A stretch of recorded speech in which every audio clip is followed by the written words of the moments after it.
Did you ever mess around with Rival Turf or Brawl Brothers? Maybe you remember them as those SNES games with the weirdest box art imaginable. Seriously, the characters looked like they were stuck in a failed fitness poster at the mall. Anyway, behind all that goofy marketing, Jaleco actually put together a solid trilogy called Rushing Beat. And after 30 years off the radar, the series just made its comeback in 2026 with Rushing Beat X: Return of Brawl Brothers. You can grab it on Steam right now for 20 euros. And today, we're diving into what makes this oddball brawler way deeper than it seems, and where it stumbles. Rushing Beat X takes all that messy Western lore from the originals and somehow ties it together. This time, you're fighting through Neo-Cisco, taking on gangs, cyber clones, and the wild thing called the Zeekus virus. It's pure 90s action movie cheese, and honestly, it's a blast. There are 6 characters you can play as. Rick Norton and Douglas Build make a comeback, but the ones you'll remember are the new faces like Kahlua and Kazan. Kazan has a triple jump, which in a beat-em-up is basically cheating.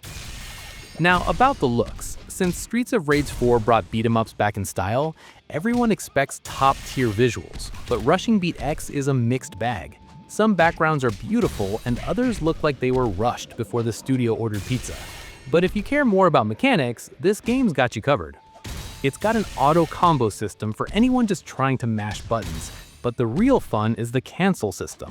You can dash or jump out of almost anything, stringing together moves like some fighting game pro. It's way more technical than the old SNES games ever dreamed of. They even brought back tossing enemies into the background to find goodies, which is awesome.